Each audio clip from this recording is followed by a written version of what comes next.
district where things happen, Anthony Kennedy. Now, also from our state assembly, we have Assemblyman Todd Onstead here with us today also. I meant to say state assemblyman. I already mentioned Senator Taylor already.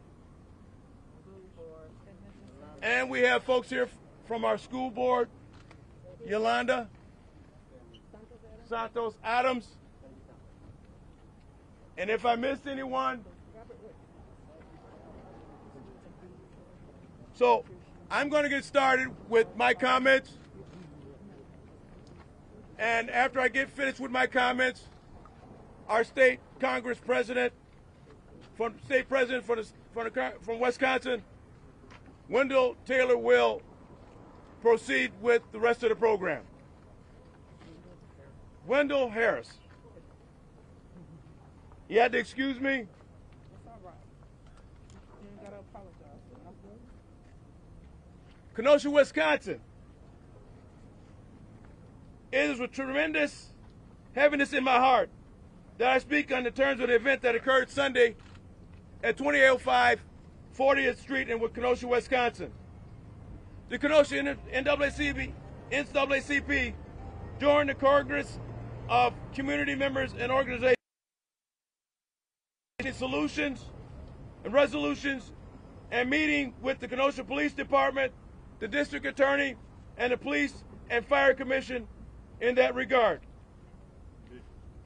Without any additional information or investigative facts, the Kenosha Police Department seems to have engaged in lethal force and shooting of Jacob Blake. To add insult to the injury, Blake being gunned down has turned him into a spectacle. The Kenosha community is grieving as a result of this tragic shooting, but also we grieve for what seems to be the loss of civility in Kenosha. Regardless who called the police, we are entitled to civility, respect, and dignity as citizens of Wisconsin and the United States. When all of us contact terror, we are desperate for relief, not an ever-enduring grief. But in most tragic ways, we are finding ourselves with police authorities who seem more concerned with ammunition and escalation. Those who have been ordained with the privilege to act under the color of law continue to support the communities that we are serving. And our police must be held to a greater standard and accountability in this tragedy. Now, more than ever, we are here in Kenosha with a tremendous duty to ensure safety of all Kenosha citizens. In the intent of securing our better days, we ask everyone to join together. Stay calm, stay collected. I understand protesting. The NAACP has been a leader and supporter of protesting since its founding in 1909. The looting and destruction that has been taking place during these past few days, we do not support, but we would rather see the protests done in a peaceful and boisterous manner. Our communities must lead the change in reconciliation and togetherness. We must not let this tragedy take away from the greatness that is in our hearts. That concludes my comments. I turn you over to our state conference president, President Wendell Harris. Thank you, Anthony. Give it up for Anthony. Thank you, Mr. President.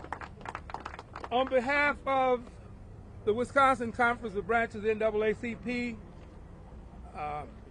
Derek Johnson, our CEO, and the entire board of directors of the NAACP in Wisconsin and our national board, I'm honored to come before you this morning hosting the Right Reverend Jesse Jackson in Wisconsin today to help us carry out this press conference and to make it what it should be, let the world hear every word that we say today.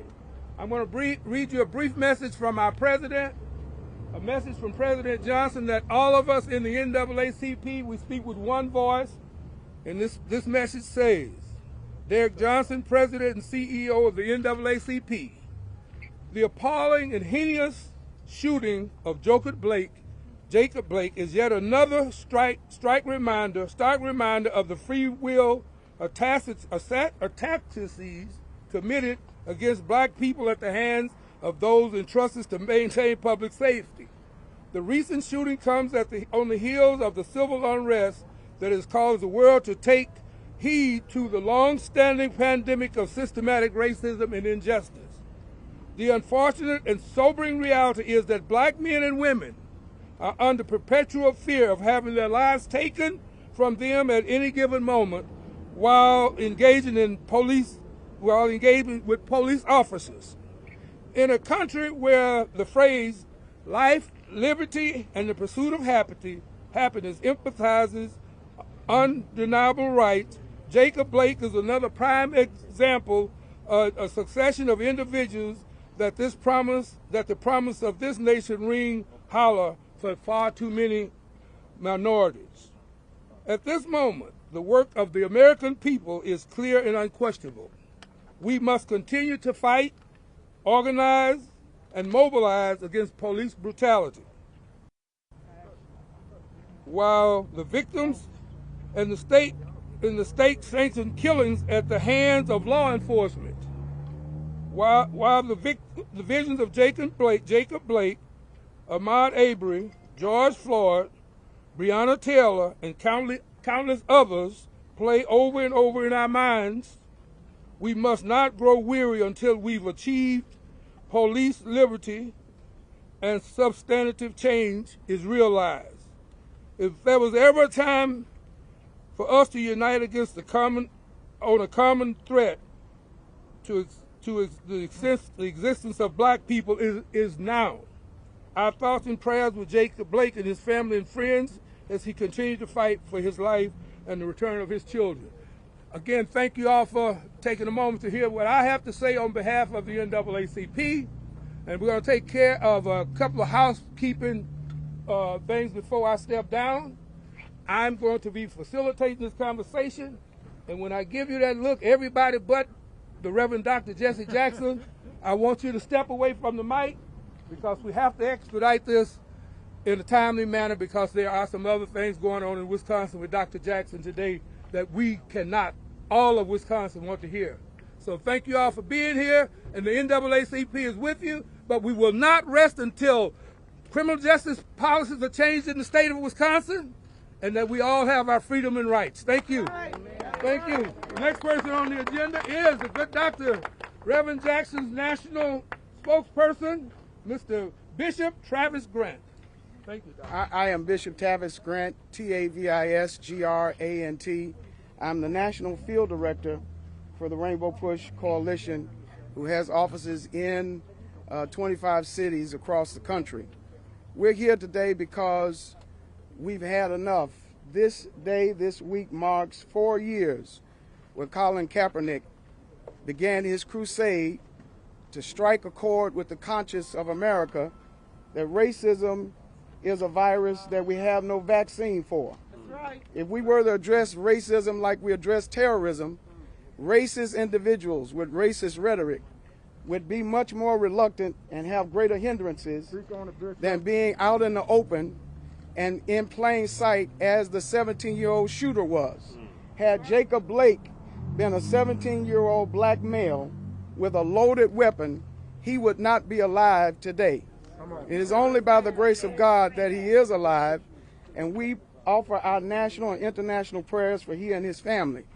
Why is it that from LeBron James to Stephon Curry to football players, tennis players, athletes of all walks are now boycotting and joining this cause to strike the nerve of conscience in America? I want to play for you, just briefly, a reason why this insipid racism, the racism that is in every institution of America, There's an economic gap, a financial gap, a health gap. We've had enough. And one of the persons, as an icon, as a servant, as a lieutenant of Dr. Martin Luther King Jr., for over 50 years, he's marched across America asking us to keep hope alive. We now welcome the Right Reverend Jesse Lewis Jackson. Yay! Let me express my thanks to the NAACP for hosting this conference today. Congresswoman Gwen Moore from this area, Congresswoman Gwen Moore, Senator Lena Taylor. I want to play a tape for you first to show you the climate that we're dealing with here in Wisconsin, particularly in this area. Bishop, right here. Excuse me, Reverend, one moment. If we cannot have other press conferences while we have the press conference, it would be much appreciated. Go ahead, Reverend. This is the voice of the sheriff in this area. This is the climate center. Bill? We can't turn it up. No, it's a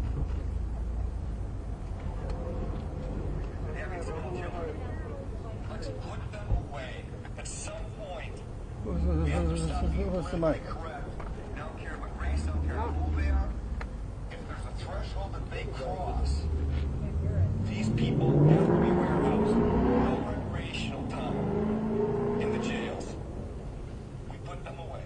We put them away for the rest of their lives so that the rest of us can be better. And society has to come to a threshold where there's some people that aren't worth saving. We need to build warehouses, put these people into it, lock them away for the rest of their lives. Let's put them in jail. Let's stop them from truly, at least some of these males, going out and getting 10 other women pregnant and having small children. Let's put them away. At some point, we have to stop being politically correct. I don't care what race, I don't care who they are. If there's a threshold that they cross, these people have to be warehoused.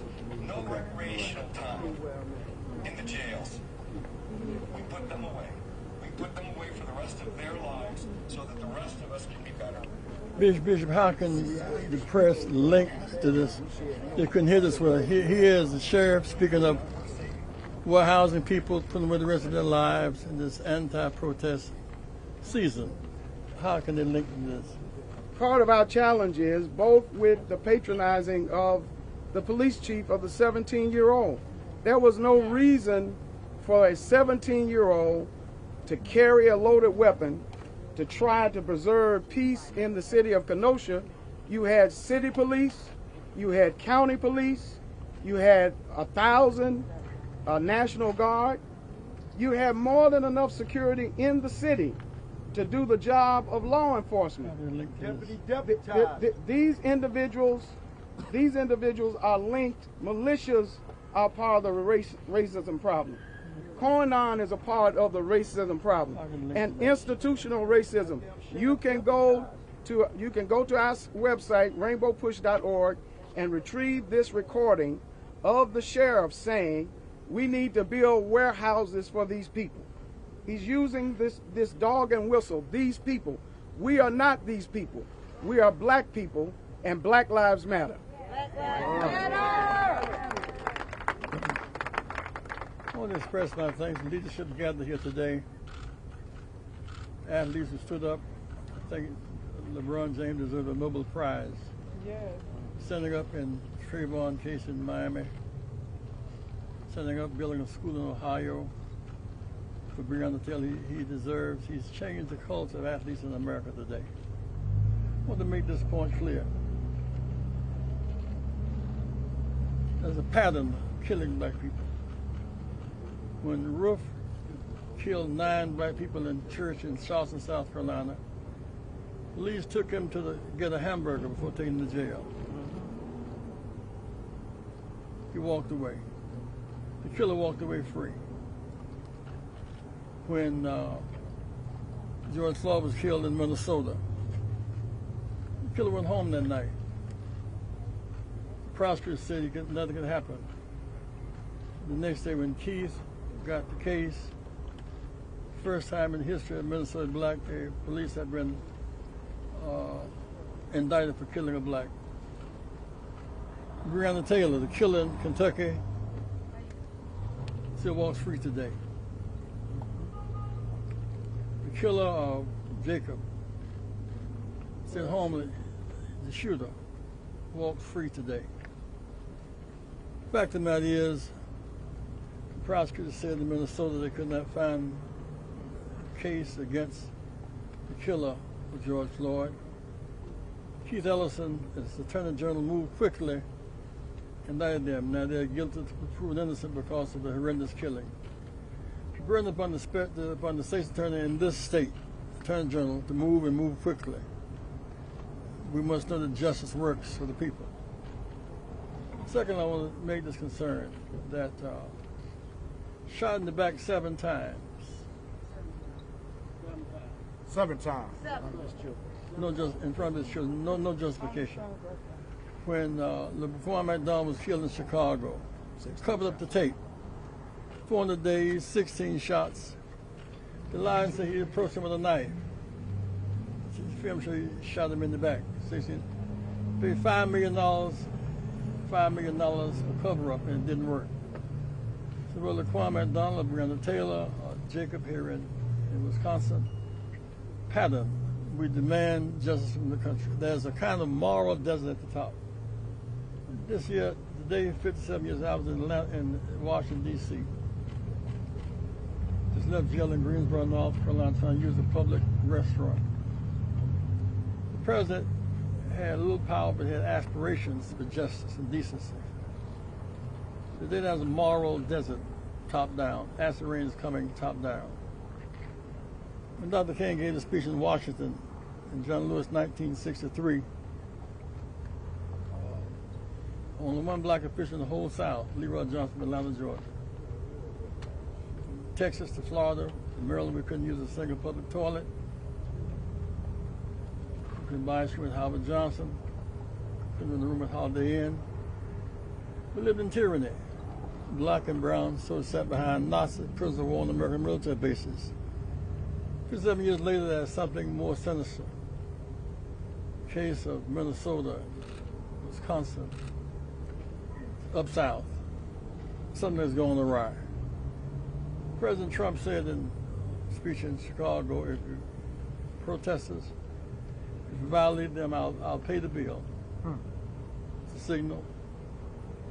Lock them up in the paddy wagon, put them in the truck and hurt their heads, it's all right with me. That climate, top down, a kind of moral desert, hurts all of America. In some sense here in Wisconsin, the burden is upon the white church and the white citizens. It's not to be swept with a clean brush. To be white, more whites here, more white ministers should be here. Because this policeman who shot Jacob 7 times in the back, 7 times in the back. There was no threat to them. The investigation should be, and the 2 who watched it, they should be indicted as well. That's right. Because if Jacob had shot the police 7 times, he couldn't have gone to the police, but not above the law. Right. Be fair, to be honest. So in some real sense. And then the young man, 17 years old, his home training, says that he has the right to run down the street with a loaded weapon. Now, Jacob had no weapon anyone could see. Shot, he ran the street with a rifle, killed 2 people. Run right down the street and please give him a bottle of water. We deserve better than this. We must protest until the 3 of them have been indicted, Convicted, and prosecuted. Yes, sir. Indicted, Prosecuted, being convicted, and prosecuted, and indicted first. They must not sleep at home at night in comfort. The white neighbors must not be sanctuaries for killers. Charleston, South Carolina, or St. Louis, or Louisiana last week, white must not be sanctuary for killers. We deserve better than this. Yes, sir. America must be America for all of us. fought enough wars, paid enough taxes, we deserve equal protection under the law. We're not getting it. So I want to open up now. I want to get the athletes. In a real sense, they fulfill when they refuse to play ball. They choose emancipation over entertainment. David and Bible, Samson, they chose entertainment over emancipation over entertainment. They fought for people, not just for a match. When Jack Johnson stood up and fought back, time when blacks were untouchables, the riots after the fight. That's just the ones why when you ran the race, Hitler walked away. Weren't true. He said, well, I came back home and Roosevelt didn't shake my hand either. Kurt Flood, athlete. Come on. From the center from St. Louis to New York. So it can't be sold. He lost his baseball career. Every American has free agency today because of Kurt Flood. He refused to be a slave. That's right. The same is true with basketball player who refused to accept the idea he couldn't play until his time was up. When these athletes stand up, we commend them, we stand with them. I want America to be America for all of its people today. What a great moment to be alive in many ways. I would say to the citizens of this area, be nonviolent and disciplined. Not because we're scared, but because we're smart. They want to use the riots as commercials for this president. We will not let them use the fires as commercials. Following the Nixon surrender in 1968. In 1968, Nixon said, if I become president, I'll stop it. This is happening under Trump today. Americans need better and deserve better leadership. We must end the moral desert we're under. Media asks questions now. Mr. Harris, thank you, my brother. Thank you, brother. Thank Reverend you. Jackson, will Jackson. Operation and NAACP help the two people who were killed? One of them was my bodyguard as we peaceful protest that was killed out here by these white malicious groups. The family had no money to put him away. Can we get a donation from y'all to donate to that family?